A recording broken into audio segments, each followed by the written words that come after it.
This is Granada with the news and sport now from ITN.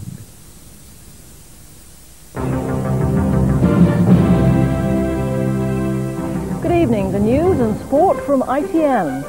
Tonight's headlines. Police confront animal rights protesters at Plymouth with a change in tactics. And the security task force at Britain's airports is to be cut back. And the Saturday night sports headline, another Grand Slam in sight as England crunch France at Twickenham. Animal rights protesters in Plymouth promised tonight to step up their campaign after a change in police tactics which allowed a convoy of livestock lorries into Millbay docks. Police avoided a mass demonstration by letting the lorries through earlier than expected. In Coventry, the father of Jill Phipps, the animal rights protester killed under the wheels of a lorry earlier this week, has appeared in court. Police were using new tactics this morning as the cargo of livestock was brought in at breakfast time, 10 hours earlier than usual. About 50 protesters were at the gates of the port, and there were scuffles as some tried to approach the convoy. As the lorries loaded with calves and sheep went into the port, 2 of the demonstrators were arrested. The police later denied that the lorries were brought in early to outsmart the protesters. I recognise that they may feel that maybe they have been hoodwinked. That is not the case. It is purely the whole issue of public safety, which is of great concern to me. One of the organisers of the protest says the police tactics will now make the demonstrators even more determined. Up to now we've had a good relationship with the police. Now they've announced that they're going to have harder tactics. They've in effect waged war on the ordinary citizens of Plymouth. In Warwickshire, the father and sister of Jill Phipps, the protester who died last week, were among 13 demonstrators in court. Miss Phipps's boyfriend, Justin Timpson, chained himself to the wheels of a cargo plane at Coventry Airport and faces a charge of criminal damage. Here at Plymouth, the protesters admit they were wrong-footed by the decision to bring in the cargo at breakfast time.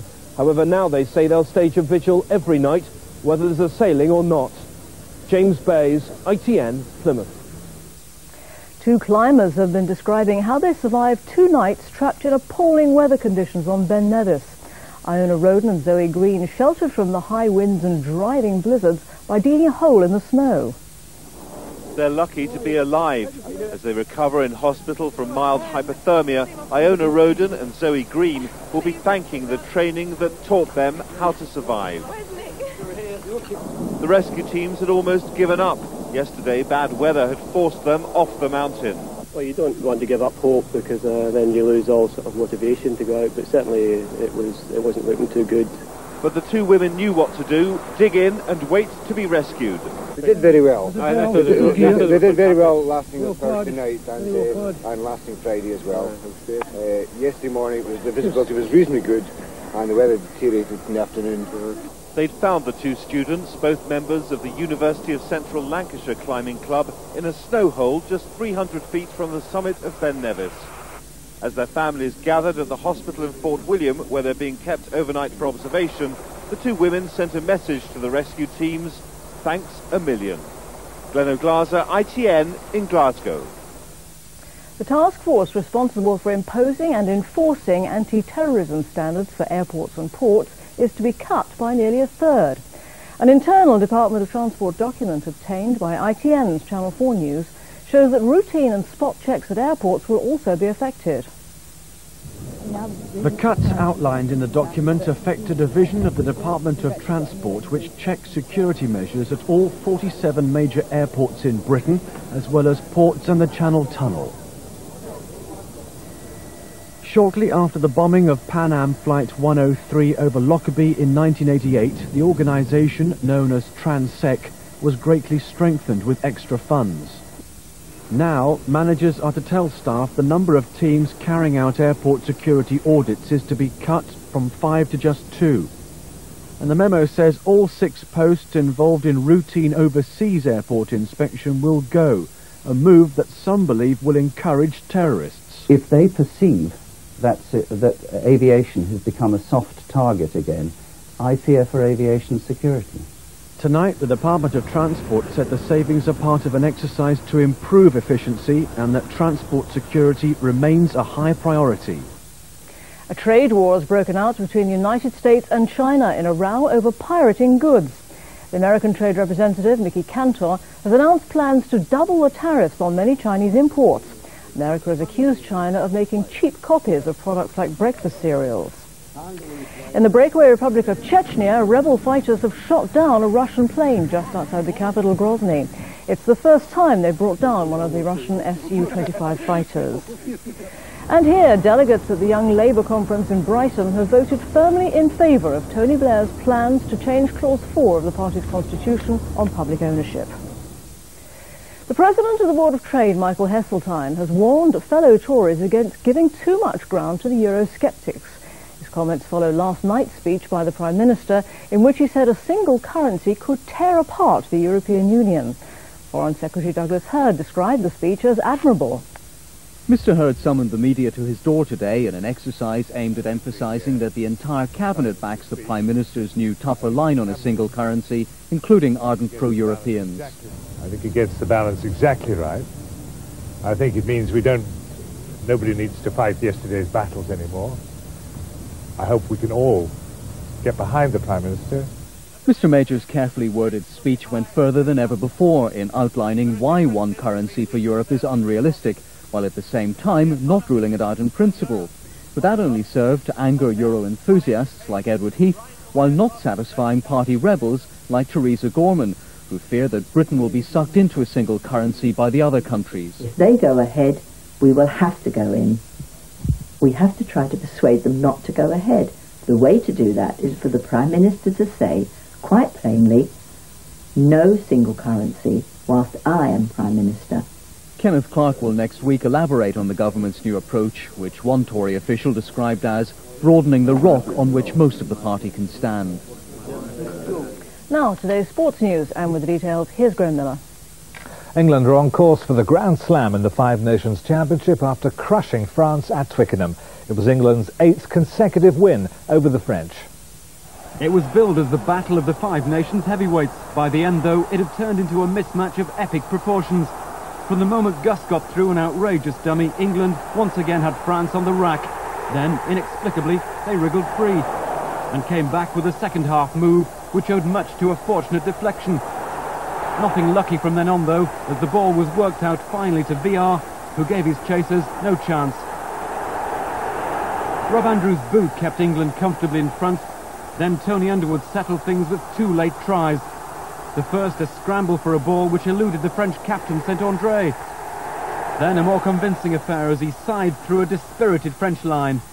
In each game has been getting progressively harder up until this one. We've got Wales away next, and that's never easy, as history tells you. But yeah, we've put a lot of good things together. We've got some bad tapes to look at as well, to what we can improve on, and we feel we are stepping along the right track. And so to Cardiff with Grand Slam hopes soaring. Peter Staunton, ITN, Twickenham. Scotland and Gavin Hastings in particular enjoyed their first Five Nations win for 2 years with victory over Ireland. Hastings, making a record 53rd appearance for his country, set up Joyner to put Scotland ahead at Murrayfield. And he went into the record books again with a 55th minute penalty, becoming the first European to pass 500 points in internationals. In soccer, Andy Cole ended his goal drought with Manchester United's winner against Aston Villa. The £7 million striker broke his duck in his 3rd game for the champions.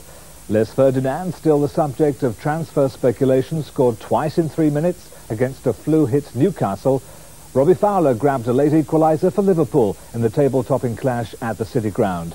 And more problems for Arsenal. Skipper Tony Adams and new boy John Hartson were both sent off in their defeat at Hillsborough.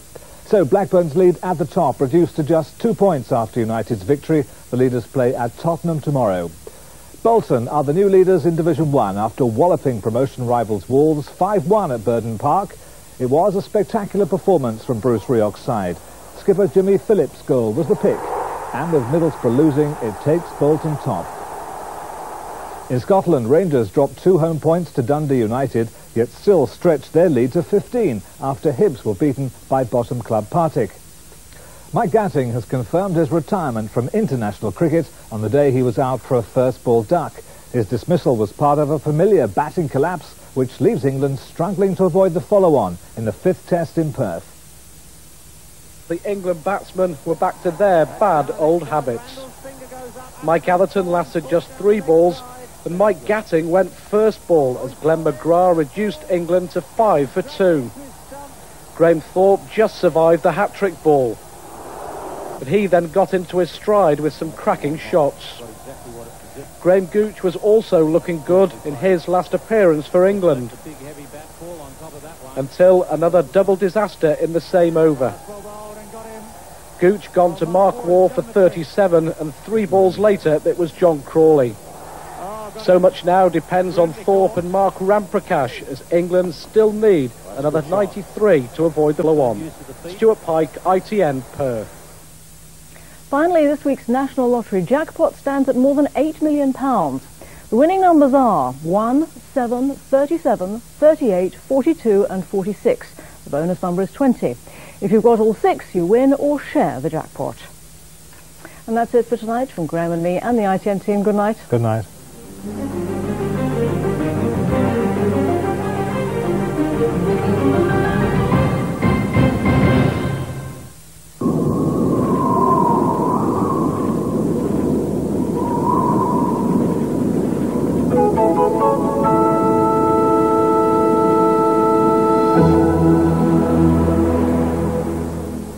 Hello, good evening. Most of us enjoyed some sunshine today. A few were troubled by low cloud and drizzle. Tomorrow, there'll be rather less sunshine and a little more of that low cloud and drizzle. It'll turn up tonight. Damp grey weather in the south and west tonight. And then tomorrow, many places rather more cloudy than today, with spots of light rain and drizzle. But it will stay mild for us all. The mild air is coming down from the south and west. Fairly gentle winds coming up way down from near the Azores, coming up right across Britain, keeping us all much milder than it might be in February. But with those winds, there's a fair bit of cloud too, coming in from the south and west, and it really will be more in evidence tomorrow than it was today, particularly across the western side of Britain, where there will be some light rain and drizzle. Let's come back to tonight. First of all, most of the rain and drizzle is in the south and west. Eastern areas generally dry, no frost anywhere tonight, a mild night. Tomorrow, the best of any sunny spells will be in the east, but they won't last very long. That thicker cloud is coming up from the south and west, hopefully leaving most of the drizzle on the hills in the west. The temperatures tomorrow, like today, really up to around 12 or 13. It is mild, but less sunny. Here's a summary. Powergen, supplying electricity for homes and industry, whatever the weather.